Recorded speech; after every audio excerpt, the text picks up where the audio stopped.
I guess you could say I built my whole life around my sister. Her name is Claire, and for as long as I can remember, she's been the one the world rushed to protect. Beautiful, fragile, dramatic, people loved saving her. And for years, I was the one doing the saving. Whenever she needed something, I was there. When she fell apart, I picked up the pieces. When she made big mistakes, I carried consequences she never even thanked me for. But life has a way of turning the tables. Last year, when my health dipped and my finances began to slip, I thought she'd show up for me the way I had for her. Instead, she vanished. Calls ignored. Messages left on read. And the silence, that was the part that cut deepest. This is the story of how loving someone unconditionally can break you, and how walking away can save your life. I've heard people say that every family has a favorite, and for as long as I've been alive, that favorite was my sister, Claire. She was 2 years younger than me, but somehow the whole world seemed to orbit around her. Folks used to joke that she was born with a little spotlight over her head, and I suppose in a way she was.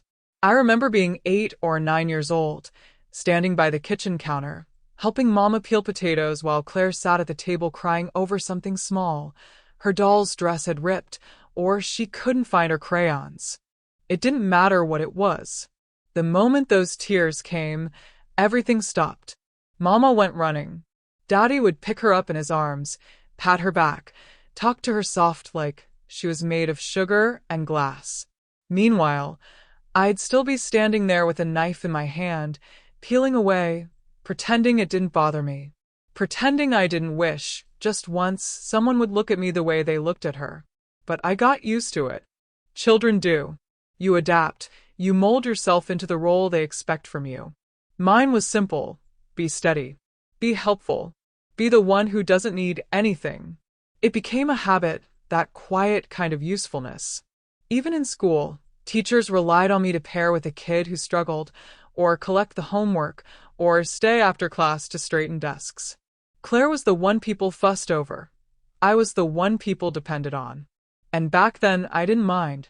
I thought that was love, being useful. By the time we were grown, those patterns were carved into us like old initials in a tree trunk. Claire didn't even notice them. She was always floating from one thing to another, one job, one relationship, one apartment that just didn't feel right. And every time her life fell apart, guess who she called? I can still picture the way my phone would ring in the middle of the night. I'd wake up to see her name glowing on the screen. Sometimes she'd be crying because her boyfriend had left. Sometimes she'd lost her job, again. Sometimes she didn't even need a reason. She just felt overwhelmed, and I was the person she knew would answer. And I always did. I'd get dressed, drive across town, pick her up, bring her home. I'd make her tea, sit with her until she fell asleep on my couch. I did this for years. I never once complained. Not out loud anyway. I told myself that's what sisters do. I told myself it was my responsibility, almost like I owed her something just for being the older one. Looking back, I realize I'd built my entire identity around being her anchor. It wasn't something she asked for, not directly. She just knew I'd always show up. And I thought showing up made me a good sister. There was this one memory that keeps coming back to me. I was in my early 40s. Claire had just ended a long relationship. The breakup was messy, money problems, arguments, betrayal, all the things she never could handle well. She called me sobbing, saying she didn't know where to go. So I drove over, helped her pack her things, and moved her into my spare bedroom. She told me she'd stay for just a month. That month turned into 6. 6 turned into 9. And I didn't say a word. She'd sit at my kitchen table like she owned the place, venting about how unfair life was to her, how people didn't appreciate her, how her ex had ruined everything. I'd listen while washing dishes, or cooking dinner, or folding laundry. I'd nod, hum, offer comfort. She never asked how my day was. She never wondered if I was tired. She never said thank you. But I brushed it off. I told myself, she needs me. I'm strong enough to handle it. I didn't understand back then how dangerous it is to believe strength means carrying everything alone. When Claire finally moved out, I felt relief, not joy, not peace, just the quiet kind of relief you feel when you put down something heavy you've been holding for too long. But life is funny. It doesn't let you rest long. A year later, she called again, this time because she was having money troubles. I lent her what I could. Never saw it back. Then came the job crisis. Then another breakup. Then another move. And I showed up every single time. I don't say that with pride. At this age, pride feels more like a weight than an accomplishment. I say it with honesty. The truth is, I didn't know how not to help her. Some people are trained in childhood to say no. I was trained to say yes, even when my hands were shaking and my heart was tired. That's how deep these things go. The strange part is, I never once thought of it as unfair. Not until much later. At the time, it felt natural, like certain roles in families get assigned long before we understand what they mean. Claire was the fragile one. I was the sturdy one. She was the one people comforted. I was the one people leaned on. She cried, and the world moved. I cried, well, I rarely did. I didn't have time. Sometimes I think about how different things might have been if Mama hadn't rushed to soothe her every time she whimpered. Or if Daddy had ever sat beside me and asked, "Honey, are you all right?" Not because I was in trouble, but just because he cared. But those moments never happened. And by the time I realized I wanted them, they were already long gone. There's another memory that stands out. Not loud, not dramatic, but clear. I was in my 50s, and Claire had just gotten into debt again. She called me, her voice shaky, saying she didn't know what to do. I remember sitting on my porch, drinking coffee, feeling bone-tired from work. But the moment I heard her sniffle on the phone, I felt myself switch into that old, familiar role. The fixer, the caretaker, the emotional sponge. "I'll come over," I told her, without hesitation. And she said, "I knew you would." Not "thank you," not "I'm sorry," just, "I knew you would," as if my support was something she owned. At the time, that didn't bother me. I'd convinced myself that loyalty meant picking someone up no matter how many times they fell. I thought that was love. Maybe a part of me still does, but age has a way of sharpening your vision. And when I look back now, I see a woman who gave and gave and gave until she didn't even realize what she was losing. Her own life, her own peace, her own sense of worth. For decades, Claire came first. Her needs, her fears, her chaos. I was the firefighter who never got a day off. I didn't notice the burden because I was too busy carrying it. It wasn't until the cracks started forming, quiet ones, subtle ones, that I realized something was wrong. Not with her. With me. I'd grown so used to putting myself last that I didn't even know how to recognize my own exhaustion. But all of that, all those years of habit and sacrifice, they set the stage for what came next. When my life started to crumble little by little, I thought Claire would be there for me. I thought history meant something. I thought loyalty was a two-way road. I didn't know it yet, but the moment would come when I needed her the most, and she would turn away without even looking back. That's when everything began to shift. That's when I finally opened my eyes to the truth that had been quietly waiting for me all these years. When Claire's second marriage finally collapsed, the phone call came at 6:12 in the morning. I remember because I just poured myself a cup of coffee, and the house was still quiet in that peaceful way early mornings are. I saw her name on the screen, and even before I answered, something inside me sank, not out of annoyance, but out of knowing. You learn to recognize the tone of someone's chaos long before they say a word. She was crying so hard she could barely speak. Her voice cracked, words tumbling out in pieces. Something about her husband leaving, something about the house, something about how she felt abandoned by everybody. And then, in that familiar trembling voice, she said, "Can I come stay with you? Just for a few weeks." I didn't even hesitate. That's the part that hurts to admit now. I didn't take a breath, didn't think it over, didn't consider the weight of it. I just said yes, because that's what I'd always done. Saying yes was my reflex. She arrived that afternoon with 2 suitcases, a bag of toiletries, and a box of old photos she insisted on keeping close for comfort. She walked straight into my spare room like it was already hers. I remember thinking she looked so small, so lost. And a part of me softened, the way it always did. I made her dinner that night, chicken and roasted vegetables, and she ate like she hadn't had a warm meal in days. She talked nonstop about the divorce, how he mistreated her, how she gave him everything. I nodded along, offering small comments, letting her spill every emotion she'd held in. She stayed up late watching TV in the living room, wrapped in my blanket, drinking the chamomile tea I made for her. For the first few days, I told myself I didn't mind. It felt familiar, almost like slipping back into an old routine, the caretaker, the supporter, the steady one. I convinced myself she just needed time to heal. That few weeks would pass, and she'd be back on her feet soon. But weeks turned into months, quietly, gradually, almost like time itself was siding with her. At first it was little things, her laundry piling up for me to do, her dishes left in the sink, just for now, her mail scattered across my dining table. Then it was bigger things. She asked if I could cover her phone bill, just this once, because she needed time to sort out her finances. I paid it, thinking it truly was a one-time thing. It became every month.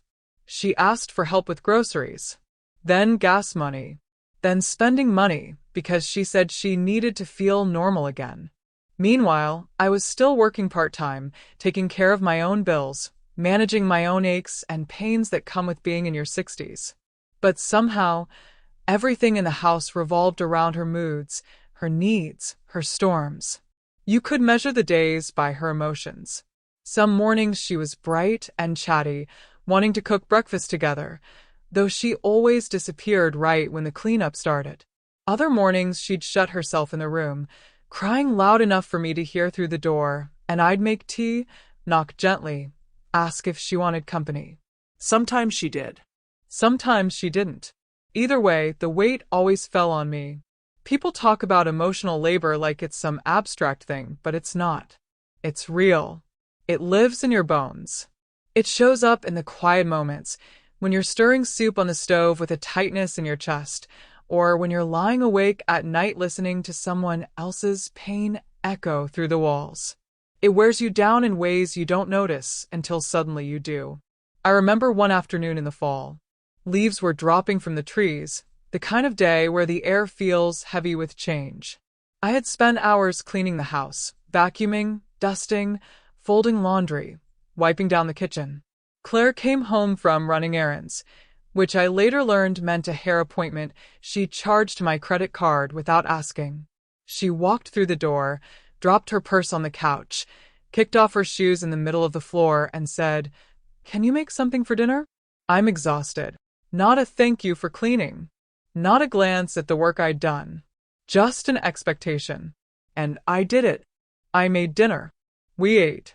She talked about her day, barely noticing how quiet I had become. That was the first time I felt a sting of resentment. Not a sharp one, but a dull, lingering ache that whispered, "She doesn't see you." But I pushed it down, told myself she was going through something hard, told myself patience was part of love. The truth is, I didn't know how to stop being patient with her. Winter came, and with it, her few weeks became 6 months. She started treating my home like it was hers, adjusting the thermostat without asking, taking over the bathroom counter with her makeup, inviting friends over without checking with me first. She spread into the house like water, filling every corner, every routine, every day. She didn't ask if I was okay. Not once. There was a morning, I think about it often, when I woke up feeling unusually tired, a heaviness in my chest that wouldn't lift. I sat at the edge of my bed, staring at the wall, feeling something I couldn't quite name. Not sadness, not anger, just a deep, quiet emptiness. When I went to the kitchen, Claire was sitting at the table scrolling on her phone. You didn't get up early today, she said, like it was an inconvenience to her. I told her I didn't feel well. She didn't look up when she said, Can you pick up my prescription later? Not are you okay? Not do you need anything? Just another request. Another weight. And I carried it. I carried all of it. Her moods. Her bills. Her expectations. Her burdens. Her presence. Her absence. All of it. By spring, I was worn thin. My own life had shrunk down to a tiny space between her needs, as if I was living in the margins of my own home. And as much as I loved her, as much as I'd loved her all my life, I started feeling something I never thought I'd feel toward my own sister. Exhaustion. Not just physical, but emotional. The kind that seeps into your heart and sits there like a stone. She'd stay up late watching TV, volume loud, lights on. I'd lie in bed awake, staring at the ceiling, wishing for silence. Just one night of silence. One night of not worrying, not taking care of anyone, not being responsible for everything. I didn't tell her how drained I felt. I didn't know how. I'd spent so many years carrying her that I didn't know how to set the weight down. But the moments kept piling up. Like when she borrowed my car and returned it with an empty tank. Or when she took my last clean towel and left it in a heap on the bathroom floor. Or when she complained about dinner, saying it was too bland, after I'd spent all afternoon cooking. Or when she asked me to take off work early to drive her to an appointment she forgot to mention until that morning. Little cuts, small wounds, quiet bruises on the spirit. Every time I told myself to be understanding. Every time I reminded myself that she was struggling. Every time I put her needs above my own, just like always. But there was one night when it all came to a kind of quiet breaking point. I was sitting in the living room, folding laundry while Claire talked on the phone in the next room, laughing loudly with a friend about planning a beach trip she had no money for. I listened to her talk about how stressful her life was, how she deserved a break, how she wished people would do more for her. I remember pausing with a towel in my hands, staring at it like it was speaking to me. I felt this wave of sadness wash over me. Not anger, not bitterness, just sadness. Sadness that she still didn't see me. Sadness that all she saw when she looked at me was the same thing she saw when we were children. Someone who would always show up. Someone who had no limits. Someone who didn't need anything in return. She came into the living room after her call, flopped onto the couch, and said, "Can you make us some tea? I'm cold." And I did it, because that's who I was. Or, at least, who I had been.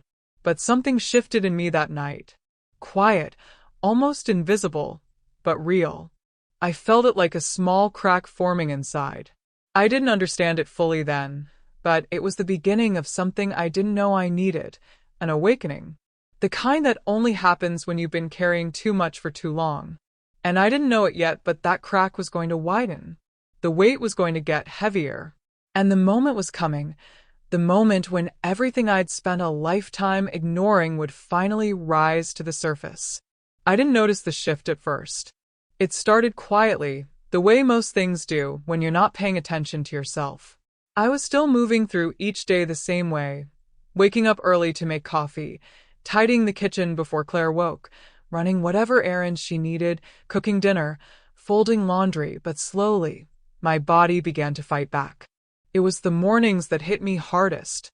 I'd swing my legs over the side of the bed and sit there a moment longer than I used to, waiting for the ache in my knees to settle. My hands felt stiff, like they didn't want to cooperate.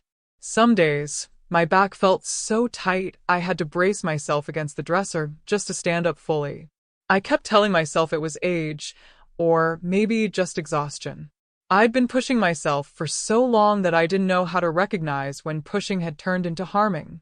One morning, I bent down to pick up one of Claire's sweaters off the living room floor, a sweater she'd stepped out of the night before and left draped over the armchair.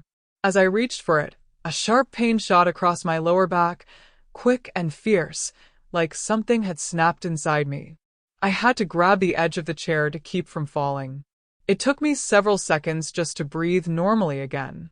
I stood there, holding that sweater, staring at it like it was some kind of message. Something whispering, "You can't keep doing this." But I still folded it, still placed it neatly on her bed, still said nothing. As the weeks went on, the fatigue became something I couldn't ignore. Not the sort of tired a nap could fix. This was a heaviness rooted deep in my bones, a feeling like my whole body was dimming.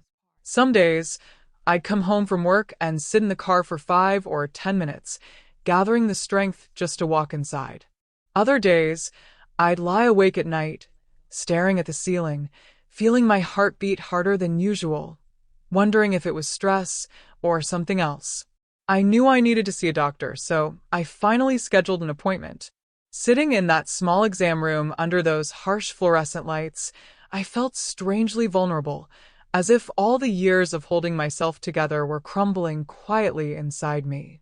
The doctor asked questions about my sleep, my appetite, my pain levels. I found myself minimizing everything, like I didn't want to bother him. Old habits die hard, I guess. He ordered a few tests, blood work, x-rays, the kind of things you get used to at my age. When the results came back a week later, he gently told me I needed to take better care of myself. My blood pressure was high, my joints showed signs of arthritis, and I was dangerously low on certain vitamins. He talked about stress, about overworking, about the emotional toll long-term caretaking can have on a person. Caretaking. The word stung. Because it was true. I'd been taking care of Claire for so long I hadn't realized I'd abandoned myself in the process. The doctor suggested rest. Real rest. Less stress, more help around the house. He told me to lean on loved ones. I remember laughing, a little bitterly, even though I tried to hide it. When I got home, Claire was sitting on the couch scrolling through her phone. I sat down beside her, holding the envelope of test results in my hand. For the first time in a long time, I opened up to her, not as her older sister, not as her safety net, but as a human being who needed help. "I'm not doing well," I said quietly. "My health isn't great right now. I need to slow down." She didn't look up from her phone at first. She just said, hum, like I was telling her the weather. So I tried again. "Claire, I need some support. Maybe you could help with some chores around the house, or at least." That's when she finally looked at me, but there wasn't concern in her eyes. Not worry, just impatience. "You're stronger than me," she said quickly, shrugging like it was obvious. "You always have been. You'll figure it out." She went back to scrolling. I stared at her for a long moment, trying to understand what she just said, trying to find some warmth in her words, something I could hold on to. But there was nothing. Not even a crack. Just indifference. My chest tightened, not with anger, but with heartbreak. After everything I'd done for her, decades of stepping in, standing up, holding her together, she couldn't give me even a drop of the same compassion. "You'll figure it out." She didn't even ask what the doctor said. Or how serious it was. Or how I felt. That's when something inside me shifted, the kind of shift that doesn't make noise but changes everything. It was like a curtain finally pulled back, revealing the truth I hadn't let myself see. For Claire, I wasn't a sister. I was a resource, a convenience, a soft landing, a free therapist, a wallet, a roof, a maid, an emotional sponge. Anything but a person who needed care, too. Over the next few days, everything felt different, even though nothing about our routine had changed. I'd watch her move through the house, dropping her purse wherever she pleased, leaving dishes half-rinsed in the sink, walking past unfolded laundry like it didn't exist, and I felt a growing distance forming between us. Not anger, not resentment, just distance. I started noticing things I used to ignore. How she never said thank you, how she'd get irritated if I asked her to pick something up, how she treated my home like a halfway house instead of a place built by my hard work. She'd take the last of the groceries and never think to replace them. She'd spend hours on the phone telling others how exhausted she was from her divorce, while I was the one losing sleep trying to keep her life from falling apart. I even overheard her one day on the phone with a friend, saying, "My sister's being dramatic lately. I think she wants attention." I was standing in the hallway holding a basket of clean towels. I remember feeling so still, like someone had pressed pause on my whole body. Dramatic. Wanting attention. Words she never would have used when she needed something. Words she saved for me only when I needed something. It's strange how one sentence can change your understanding of an entire relationship. I felt the air leave my lungs, the kind of quiet heartbreak that doesn't come out in tears, but in a long exhale. That night, after Claire went to bed, I sat alone at the kitchen table and stared at my reflection in the dark window. I looked tired. Not the usual tired. Worn. Dim, like a candle that had burned too long. And for the first time, I asked myself a question I never dared to ask. What would happen if I stopped taking care of her? The answer came quickly, almost painfully. She would find someone else. Or she would figure it out. Or she'd fall apart and then bounce back like she always did. But me? I was breaking. Quietly. Slowly. And if I didn't do something soon, there wouldn't be much left to save. The next morning, I didn't wake up early. I didn't make coffee first. I didn't clean the kitchen. I stayed in bed until my body felt ready. When I came out to the living room, Claire looked up from her phone and said, "You didn't make breakfast?" I just said, "No." She blinked at me like she was waiting for an explanation. When she didn't get one, she huffed and made herself a bowl of cereal. It was the first time in months I'd seen her do something entirely for herself. All day, I stayed quiet. Not the usual quiet where I moved around her, caring for her needs without speaking. This was different. This was the kind of quiet that creates space. The kind that makes you think. The kind that forces you to confront the truth. By evening, I felt a small sense of clarity rising inside me, gentle but strong. A clarity I'd needed for years. I realized then that my life wasn't just falling apart because of age or stress or illness. It was falling apart because I'd been holding up someone else's life for so long that I'd stopped living my own. And I knew something else, too. Things couldn't continue this way. Something was going to change. And for the first time in a long, long time, that change was going to come from me. The day I went under for that small surgery, I told myself it was nothing to worry about. The doctor said it would be routine, a quick fix, a few days of rest, and I'd be back on my feet. I believed him in that way older people do, when you've spent your life trusting professionals and appointments and schedules. I packed a bag with what I thought I needed, loose pajamas, a paperback, a sweater, and I made a list of little instructions Claire could follow. Where the ice pack was how to heat the soup, which pills were morning, and which were evening. I folded the list neatly and left it on the kitchen counter beside a note that said, "Call me if anything changes." I left with a little confidence tucked under my arm, the kind that comes from thinking, I've got people who will take care of me. When I came home, my body felt different. The anesthesia still fogged my thoughts, and every movement was a negotiation between muscle and will. Brushing my teeth felt like climbing a hill.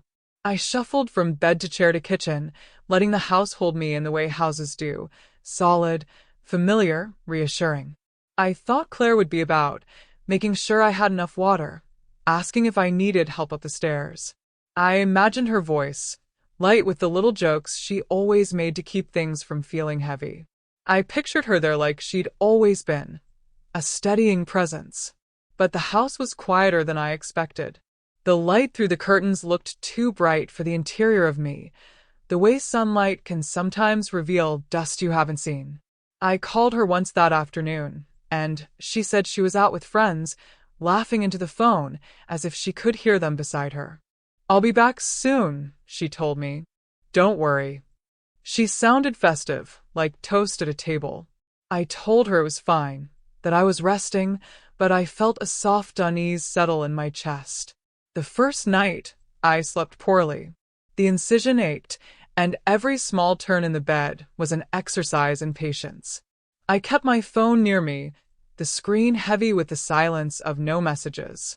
When I finally picked it up, There was a cascade of photos from Claire, brunch in a sunlit cafe, a steaming plate, lipstick bright and laughter wide, then another from a boutique, bags at their feet, then a seaside snapshot, wind in hair, eyes squinting with the kind of ease that used to be our currency.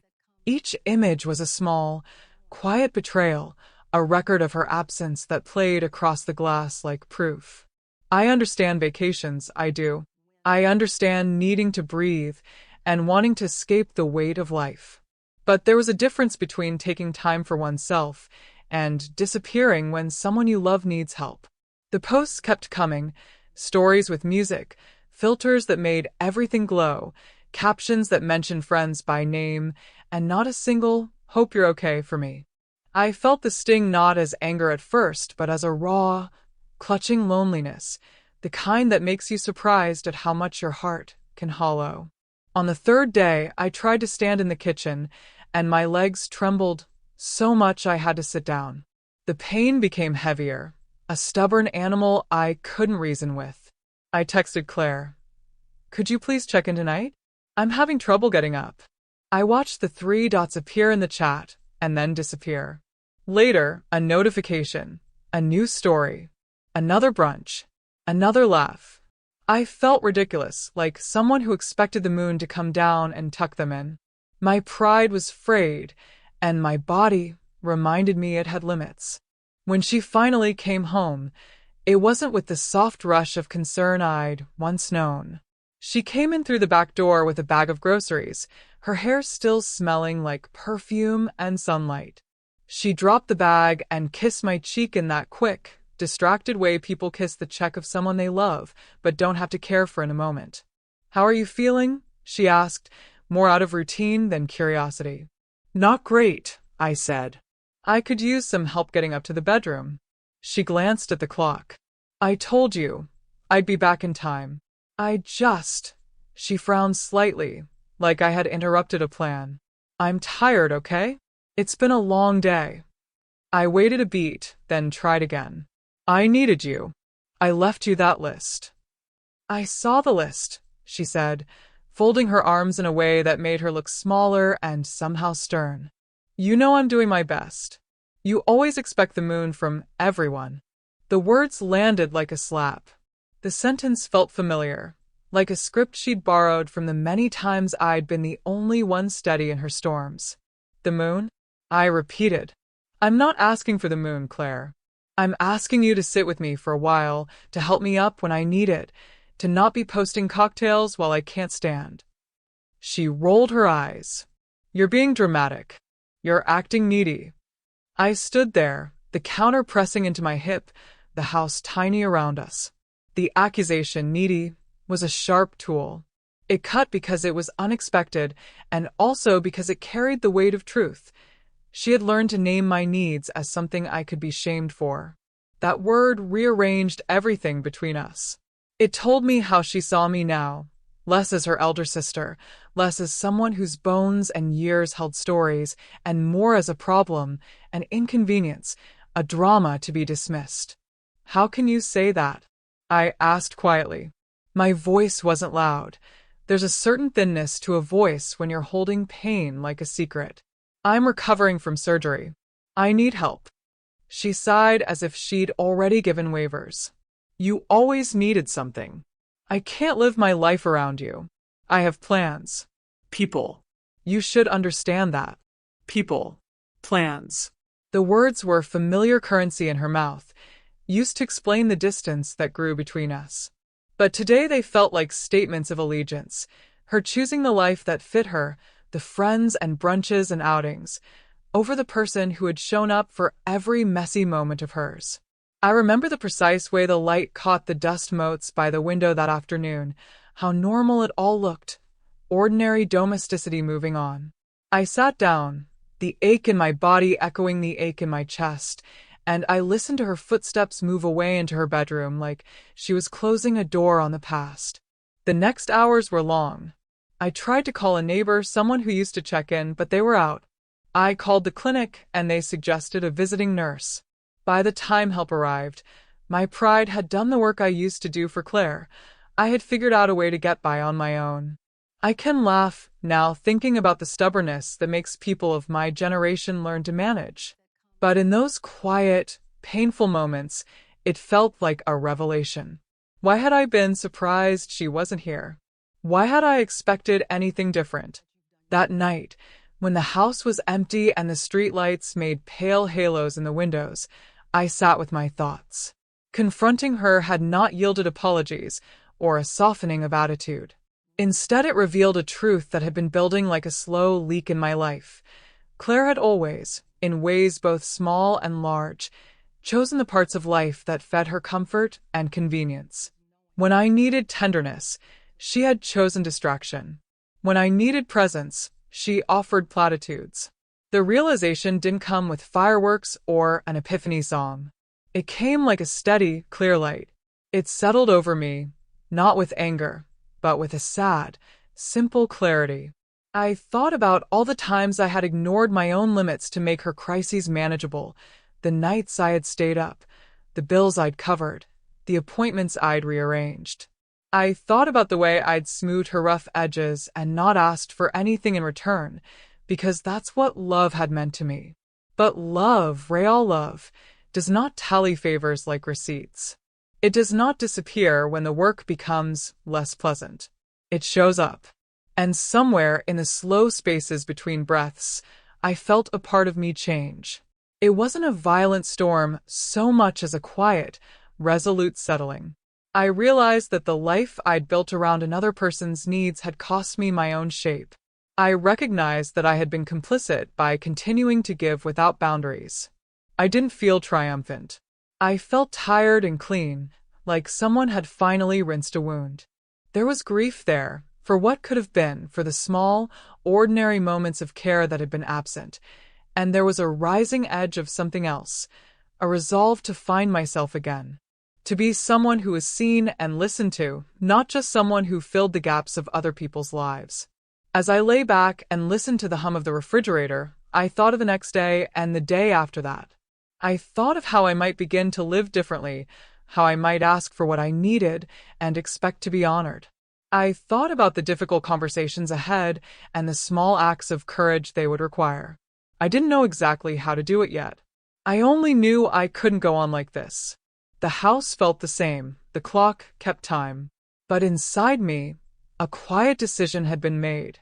The rest, how Claire would respond, whether she would understand, whether our sisterhood would survive, was something I would meet when it came. For now, I folded the blanket around my shoulders, breathed in the night air through the cracked window, and let the quiet be my companion. The breaking had happened. The mending would take a different kind of strength, one that started with honoring myself. I didn't announce anything. I didn't make some big speech or tell Claire I needed space. I didn't write a long message explaining my feelings or rehearsing the lines I used to think would fix us. I just stopped. It happened so quietly, it almost surprised me. One morning, I reached for my phone to check on her like I always did, and my hand simply froze. The instinct was there. Decades of habit always nudged me to make sure she was okay, but something deeper inside whispered, "Let her be." And I did. That first day of silence felt strange, like walking through my own house in the dark, even though I knew every corner. I expected guilt to hit me hard. I expected that old ache in my stomach to remind me that I was abandoning my role. But instead, I felt a kind of stillness I hadn't tasted in years. Not joy, not relief, just space. A quiet kind of space where my breath wasn't tied to someone else's needs. Claire noticed before I thought she would. She sent a message around noon. "Hey, you okay? Haven't heard from you." It wasn't concern. It was curiosity. Confusion. Like I'd missed a shift at a job I never got paid for. I typed out a reply, then deleted it. I stared at the screen, watching the blinking cursor fade, then disappear. I set the phone down and let the moment pass. I didn't owe her explanations anymore. And for once, I didn't offer one. By the third day, the tone shifted. Did I do something wrong? You've been distant. You know I need you. Why are you ignoring me? Those messages were like muscle memory, familiar words she had used 100 times when her life wobbled and she expected me to study it. But I read them with a different pair of eyes this time. They looked manipulative. Maybe not intentionally, but the pattern was clear. When Claire felt me slipping away, she didn't reach out with responsibility or accountability. She reached out with guilt. I didn't respond. And that silence became the first boundary I had ever held. The house felt different without her voice echoing through my thoughts. It felt bigger somehow. I woke up and made my bed slowly, one corner at a time, without the usual rush of tending to someone else's mess. I moved through my morning like I had been underwater for years and had finally surfaced. My body felt lighter, too. I could feel the small improvements in my healing, my breath deeper, my steps more grounded. It amazed me that something as simple as emotional distance could make physical space inside me. I didn't realize how much weight Claire's needs had placed on my shoulders until I set it down. I decided to call an old friend that afternoon, Marjorie, someone I hadn't spoken to in nearly a decade. She answered with the warmth I'd forgotten people could have. We talked for an hour that disappeared like 5 minutes. She asked about my surgery, about my health, about how I was feeling, not just what I was doing. When I hung up, I realized it was the first time in months, maybe years, that I'd talked to someone who wasn't pulling something from me. Later that week, I stepped into a local support group for women my age who were dealing with caregiver exhaustion, emotional burnout, or complicated family ties. I didn't plan to speak. I wanted to listen, maybe find a seat in the back and absorb what others said. But when introductions went around, my voice rose on its own. I heard myself sharing pieces of my story, gently, carefully, like brushing dust off an old photograph. The women nodded. They didn't judge. They didn't interrupt. Their eyes softened with that unspoken understanding that comes from living long and loving too hard. I wasn't Claire's big sister in that room. I was just me, a 64-year-old woman trying to reclaim her own life. That realization came quietly, but it rooted itself deep inside. The next few days felt like breathing fresh air after a long winter. I started walking every morning just to feel my legs wake up and to remind myself that my body was still mine.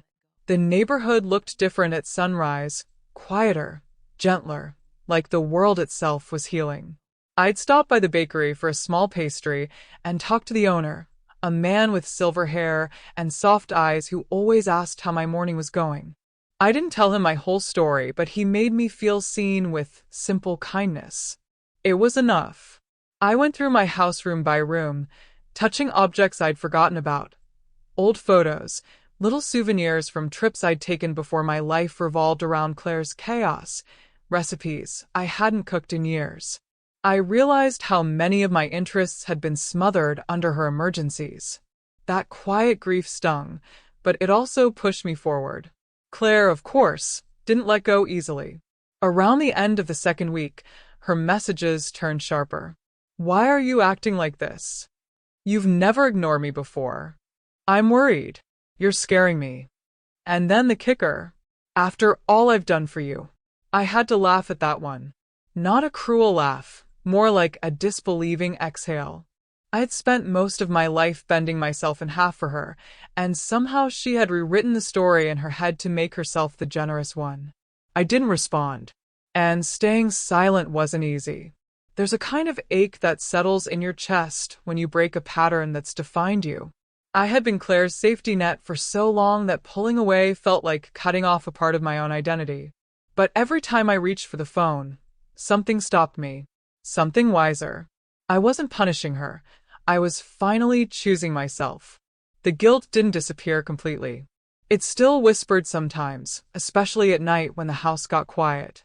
But every morning, when I woke up and felt a little stronger, the guilt shrank and the clarity grew. I began journaling. Little thoughts, memories, small truths I'd swallowed for years. I wrote about how exhausted I had been, how invisible I'd felt, how much of my life I'd spent waiting for Claire to change. Putting those words on paper made them real in a way they hadn't been before. It also made my decision feel final, not angry, Not impulsive, just right. One afternoon, Claire showed up at my door unannounced. I saw her through the window, pacing on the porch, her phone in her hand like she was rehearsing what to say. I didn't rush to open the door.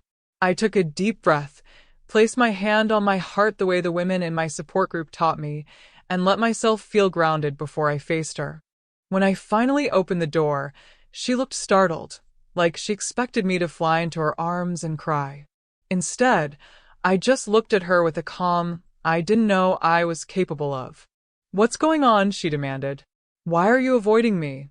I stepped back so she could come inside, but I didn't offer coffee or fuss over her the way I used to. I sat down on the armchair, not the couch next to her. That small choice felt bigger than it looked. "I'm not avoiding you," I said softly. "I'm taking care of myself." She blinked, confused. "By shutting me out?" "For years," I said gently, "I've carried you. Emotionally, financially, mentally, in every way. And when I needed you, you weren't there." She scoffed, but her shoulders dropped, the first sign that the truth had landed somewhere inside her. "Well, I'm here now," she said. "So, what do you want from me?" I looked at her for a long moment. Then I said the words I didn't know I'd been forming. "Nothing." She stared at me like the room had shifted. "What does that mean?" "It means," I said carefully, "that I'm learning to live without depending on you. And I'm learning to let you live without depending on me." Her expression twisted in a mixture of disbelief and wounded pride. "So you're abandoning me?" "No," I said, shaking my head. "I'm just stopping the pattern where I abandon myself." There was a long, heavy silence between us. Claire's eyes softened just enough for me to see the little girl I used to protect. But I also saw the woman she had become, someone who didn't know how to give because she had never needed to. She left a few minutes later, not slamming the door, but closing it with a puzzled kind of care. I watched her walk down the driveway with a confusion that mirrored her footsteps. And for the first time in my life, I didn't feel responsible for fixing that confusion.